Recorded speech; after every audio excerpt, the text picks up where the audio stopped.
Tonight on the program, the projection for Thailand's economy and what remains the biggest concern.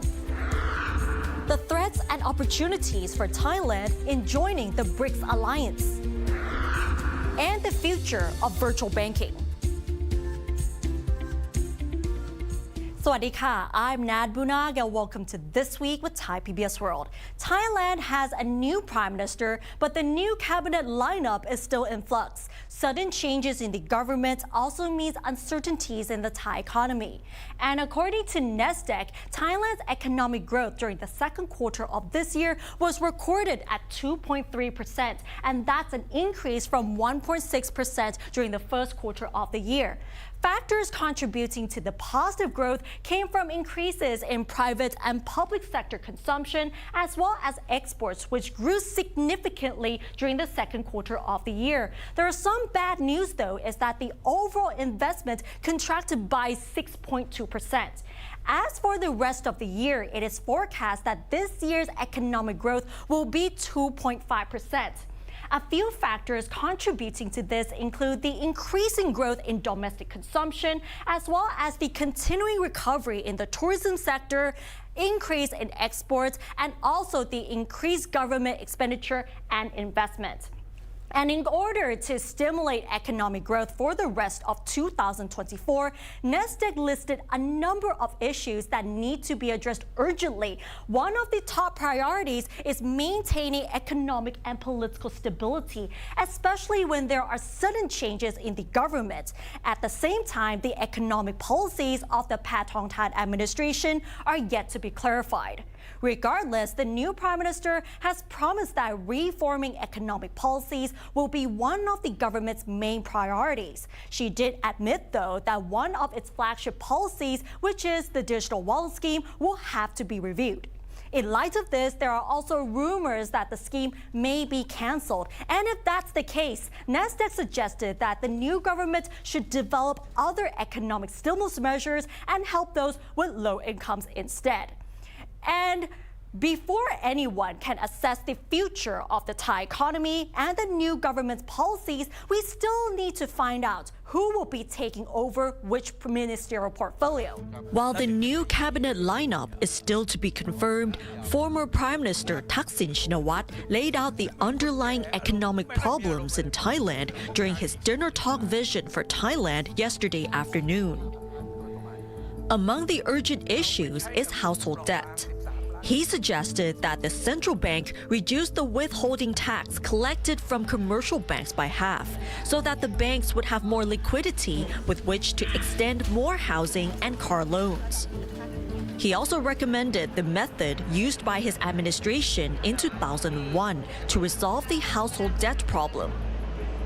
Then they had asked commercial banks through the Thai Bankers Association to ease restrictions on extending retail loans, with the government agreeing to buy the NPLs from the banks at 50% of their book value. The former prime minister also noted that Thailand's industrial and agricultural technology lags behind many other countries, making Thai products less competitive and Thailand less attractive to foreign investors. Regarding the digital wallet scheme, Thaksin described it as killing three birds in one stone because it can stimulate the economy as well as encourage people at the grassroots level to familiarize themselves with new technology. Thaksin did offer an assurance, though, that Thais who are classified as financially fragile and disabled people will be the first to receive the cash benefit under the scheme. แต่วันนี้เมื่อมาเป็นถึงขั้นนี้แล้วเนี่ยมีการค้านมีความไม่เข้าใจแล้วก็ตั้งงบกลางปีออกมาของปี67ซึ่งต้องใช้ภายในกันยา67ทางคณะกรรมการเขาก็เล่าให้ผมฟังว่าเขาจะเอา120,000 ล้าน122,000 ล้านที่ตั้งงบมาบวกกับงบกลางอีก 20,000 กว่าล้านเป็น145,000 ล้านโดยประมาณเอาไปใช้กับกลุ่มเปราะบาง13 ล้านคน13.5 ล้านคน แล้วก็ใช้กับคนพิการซึ่งไม่ใช่เป็นอยู่ในกลุ่มเปราะบางอีก1 ล้านก็รวมแล้วก็14.5 ล้านคนแจกให้ไปคนละ10,000 ก็เป็นการกระตุ้นเศรษฐกิจเบื้องต้นเลย100,000 กว่าล้านทันทีเดือนกันยายน Previously, caretaker Deputy Prime Minister Phumtham Wechayachai offered an assurance that the digital wallet scheme will continue. The government may, however, distribute the 10,000 baht benefit in cash instead of digital money. This did not come as a surprise to opposition MPs. People's Party MP Sirikanya Tansakul pointed out that the caretaker government is required to spend the 122 billion baht budget plus a supplementary budget from the central fund by the end of September, which is the end of the 2024 fiscal year. A clearer picture of the scheme is expected once the new cabinet is in place. Moving on to bigger issues, Thailand has been aiming to join BRICS, which is an economic alliance initially comprising Brazil, Russia, India, China, and South Africa.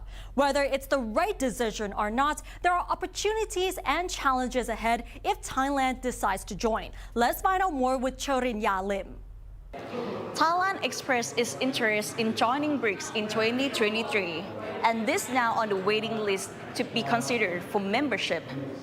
Many sectors are looking forward to the opportunities across various areas, especially in the economy. Thailand not only needs to get ready for the right conditions, but we also have some tough challenges ahead to qualify for membership. Yevgeny Tomikin, the ambassador to Thailand of the Russian Federation, the current chair of BRICS, said that adapting to its diverse mechanisms can be a challenge. And BRICS is not only just meetings, not only discussions. It's a number of mechanisms, many mechanisms, commissions and joint working groups in different spheres. For Thailand, as well as for new members, it's quite challengeable to be incorporated as fast as possible. More importantly, Thailand's current political situation raises concerns internationally, particularly about the policy continuity with the changes of government.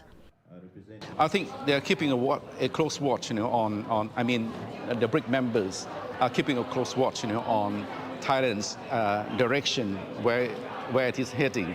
I don't think that this government will change any policy or any subsequent governments after this. I think we'll go forward this direction, seeking to become a member of BRICS in order to do a balancing act.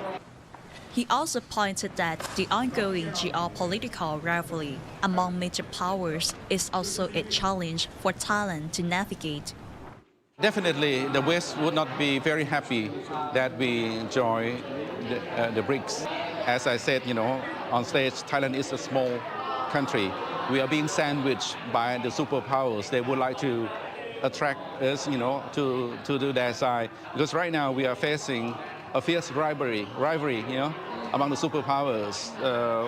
We haven't seen any conflict since the end of World War II like this. Meanwhile, participants in the forum on BRICS organized by the International Media Association of Thailand believe joining the group would offer Thailand opportunities in a variety of areas, including connectivity and cooperative partnership. Look, what is the BRICS today? It's almost a third of the global GDP, a third of the global population, very fast developing economies. So, of course, there will be advantage to be in the club with strong economies who are interested in fair global governance. So it might be a very good opportunity to discuss much more effective mechanisms and instruments for Thailand itself. The IMCT President Thanong Khanthong explains that Thailand possesses the strategic conditions necessary to support the future development of BRICS. Within the ASEAN, Thailand is the second largest economy after Indonesia. But the fact that Thailand is part of the mainland in Asia, Indonesia is not part of the mainland. So the strategic part of Thailand is very, very important. And by the way, we have a large economy, second largest economy in ASEAN, and our exports also diversified. However, the BRICS chairs emphasized that Thailand is a strong candidate to be admitted as a member. In addition to its favorable economic conditions, geopolitics, and policies, Thailand has been described as a bridge builder. The Russian and South African diplomats believe that Thailand's balanced foreign policy and ability to connect align with BRICS' objectives of fostering cooperation and expansion. Obviously, Thailand has a strong economy, very friendly towards all member countries. Thailand has a quite balanced foreign policy. Thailand has expressed a desire, and there has been a willingness and support for Thailand. Moreover, Thailand's friendly relations with other countries have made it a favorable candidate, positively impacting its standing among BRICS members. The Russian leadership stated clearly that one of the conditions to become a BRIC member is that country should not participate or involve in sanctions against Russia or involving in any sanctions. So we are not part of that groups or states that have applied sanctions against Russia or any other countries. So I think we shouldn't have a problem. Analysts believe that Thailand becoming a member of BRICS is going to be a long journey. And with the rising influence of BRICS, they see the need for Thailand to balance its interests and maintain a neutral stance in the midst of growing political and economic polarization. Charinya Lim, reporting for Thai PBS World. And now let's have a look at the other stories in our weekly roundup.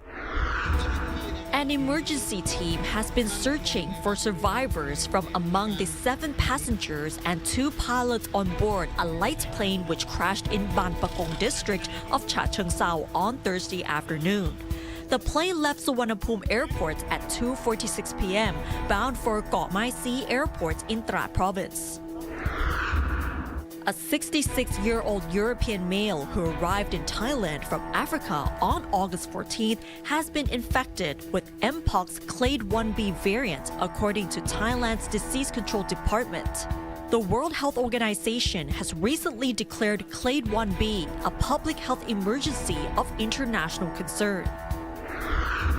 Controversial politician Thaksin Phrompao announced his decision to part ways with Phalang Pracharat Party leader General Prawit Wongsuwan over a conflict regarding his inclusion as a proposed minister in the new cabinet. Previously, the Thai media has speculated that Thaksin is likely to be dropped from the new government due to his prior conviction, for which he spent 4 years in prison in Australia 30 years ago on a drug trafficking conviction.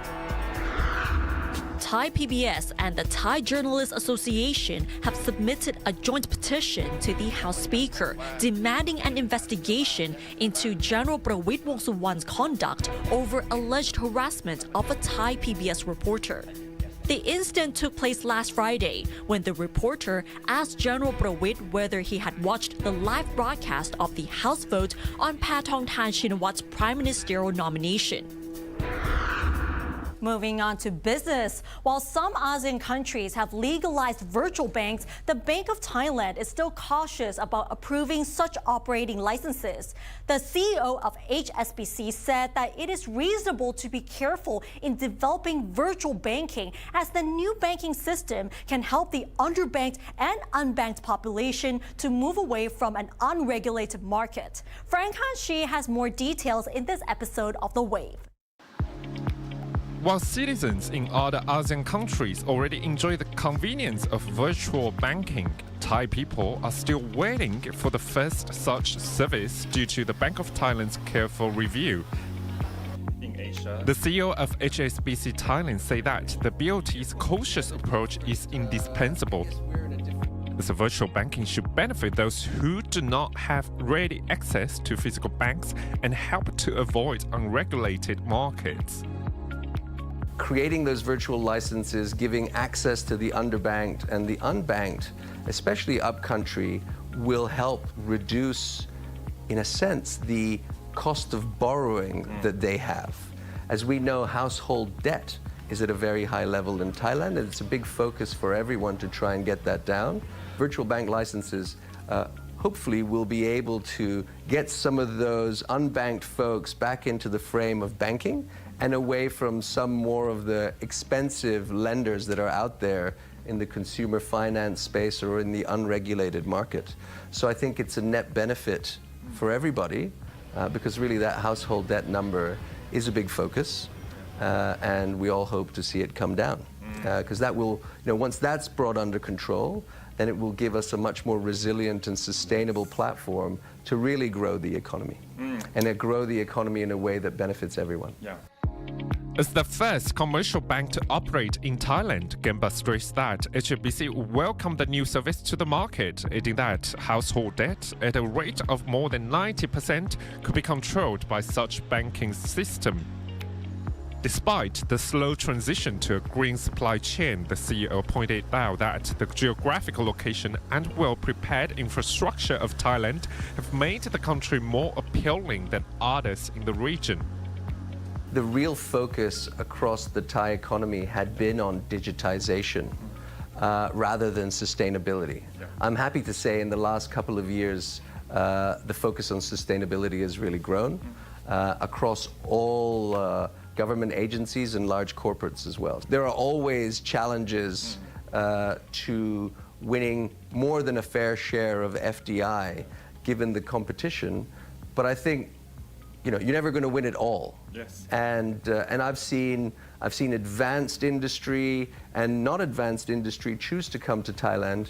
We also forget sometimes to speak of the very, very enviable position that we have geographically, really at the heart of ASEAN. We forget to speak about the multi-year investment in road and port infrastructure and air infrastructure that already makes us far superior to many of the other countries in the region. Gemba emphasized that new foreign direct investment will propel Thailand's economy further through HSBC's international connections. He noted that the bank can help to attract more FDI. The collaboration with government organizations is another crucial step to becoming the ASEAN investment hub. What HSBC wants to do is, given that internationalism is who we are, we say internationalism is our superpower, and we're present in all these key markets where the BOI in Thailand is looking at getting investment from. The prospects for that Saudi Arabia and Middle East corridor of investment into Thailand is very strong. I think last year it was 8.8 billion of investment in that corridor, and I think the 22 or 23% of that came from Saudi Arabia itself. So from our perspective, the more inbound investment into Thailand, the better it is for HSBC because we really are the #1 international bank for corporates and institutional investors looking to put their money to work in Thailand. And so we're very keen on being able to support BOI's continued success in that. Frank Kanshi reporting for Thai PBS World. And in this week's episode of Home Away, we featured the inspiring journey of Parker Bolanio, a Filipino art teacher who has seized every opportunity Thailand offers, turning his dreams into reality.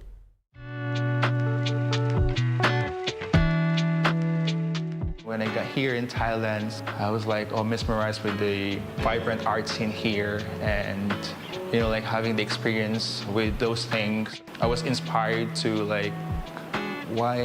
maybe I can be an art teacher here in Thailand. Parker Bolanio first came to Thailand when he was 20, right after graduating in the Philippines. Fortunately, it is not difficult for Filipinos to find teaching jobs here.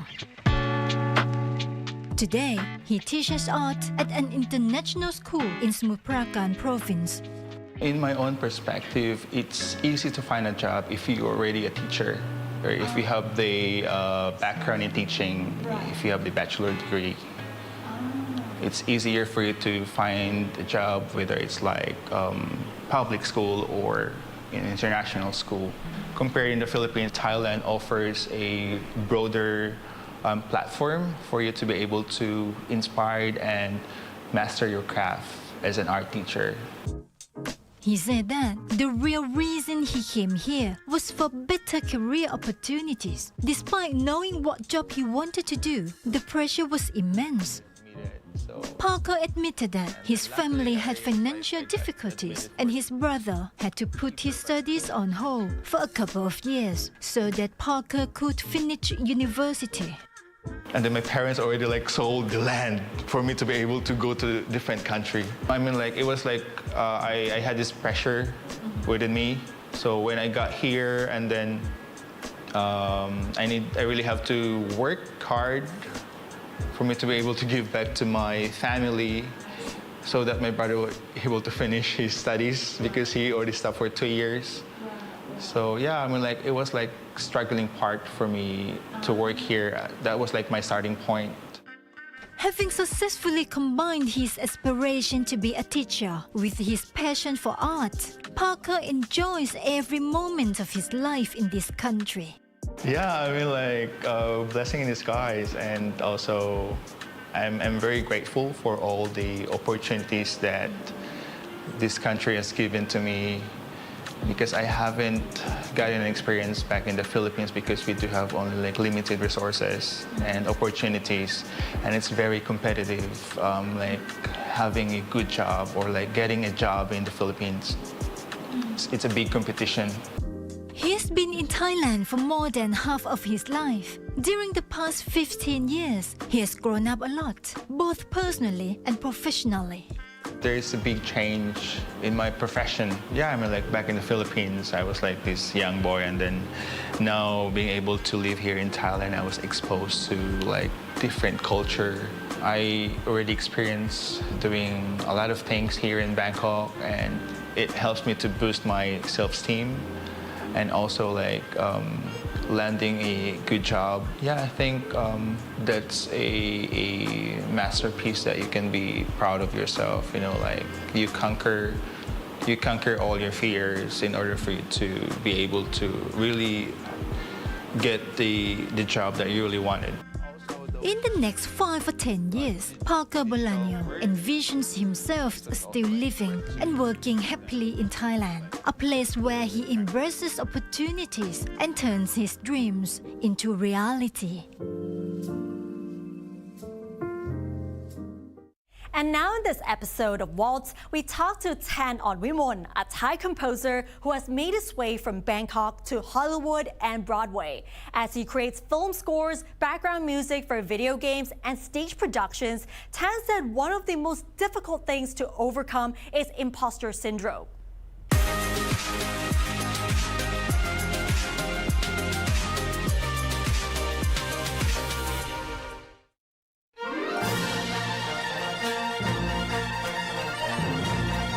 The goal that USC taught me was that real life will be worse than this.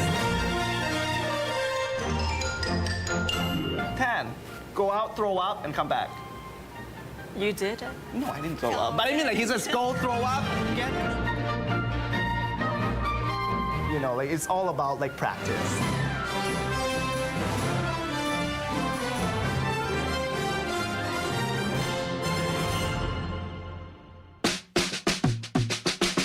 Tan Onwimon is a Thai music composer who made his way to Hollywood and Broadway.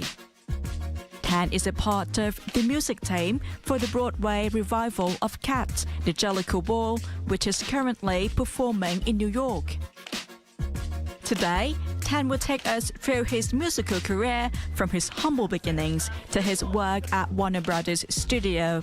He will unveil the competition and pressure behind the music industry and discuss what is crucial for success. Straight to the point. Yes. How did your musical career start? for Thai PBS, that was like actually my first like actual gig that I did as a film music composer. When you wrote your first film score, how did you feel at that time? I think this is the problem for most of the composers who just started. They just try to impress so hard. Right. Like And for your first couple gigs, you probably put your best and then you realize, hey, what you need to do is actually support the picture. And then I learned to tone it down a little, water it down, make it like more like go along with the picture, because I have to keep in mind that the picture belongs to the director, producer. That's their visions. So I learned to respect their vision, respect their directions, and then follow their guidance and shine when you can, and then be in the background when you need to. Let's start with Berkeley. Like, let's get the foundation of the music foundation first. So I got in, and then I learned. During your Berkeley years, which part is the most challenging part for you?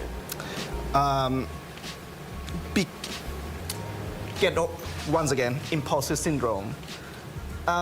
There's always the voice that you can't do it because, like I'm not a music kid when I was young. Right, so you're always concerned about this. Yeah, like everyone skills. around me can play piano like a genius, and then there's me who's like, ding. It's like, that's me. I was like, is that gonna make me like inferior from you guys or anything? Like, and that was like a 2 to 3 years long of that battle. Okay. And I have to like say, like, even until these days, I still have that. But how do you overcome it at that time? Back then, I was just like, it was just hard. It was just really difficult. But then at one point, I just realized that it's just me saying this. No one else was telling me that I couldn't do it. It's just me doing this to myself. So I learned to like get over it quickly. After Berkeley, I went to USC, the screen scoring program. I actually just graduated 2 years ago. So that program, basically, you couldn't sleep. You didn't have time to sleep at all. At one point, we recorded live at the Warner Brothers full orchestra, like in Burbank, Hollywood. So that was the challenging part. The most challenging thing is that you have to be able to deliver and make sure everything is in high quality. And you have to be able to like work on this project, turn it off. Work on this project, turn it off. And everything has to be on time, right format, and ready to record. So it's like you have to be able to multitask. Wow. So it's more like a robot, but you have to find a sweet spot to make sure that you remain that artistry in yourself. I think there's a lot of breakdowns during that period, right? Yeah. But the goal that USC taught me was that real life will be worse than this. I wonder, when you got breakdowns, what makes you hate up again? Well, yeah, I mean, deadlines, first of all, deadlines approaching.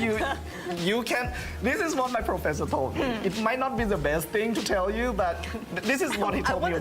When I got the gig for Cats off Broadway, it was like, his name is Pete. He was like, Pete, I got a gig for musical theater, and I don't know much about this, but I got this gig, is for Broadway. It's a big thing, but I don't know anything. And Pete was like, Tan, go out, throw up, and come back.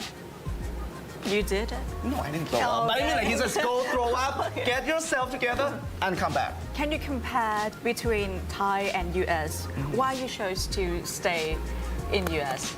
I decided to stay in US because it's just I graduated and I got a chance to continue working. Right. And of course, the spectrum for the different project, there are more variety of the project for me to work on.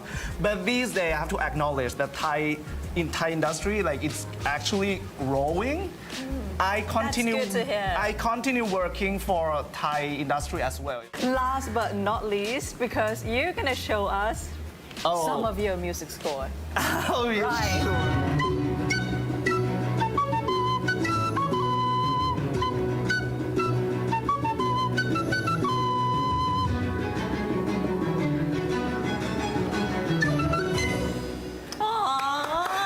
I mean, this one is a bit... And Tan's journey is definitely an inspiring story. And that wraps up tonight's edition of This Week with Thai PBS World. Join us every Friday at 10:30 p.m. only on Thai PBS. And don't forget to follow us on social media and our website, thaipbsworld.com, for all the latest updates about Thailand as well as analyses. Thanks for watching, and we'll see you next week. สวัสดีค่ะ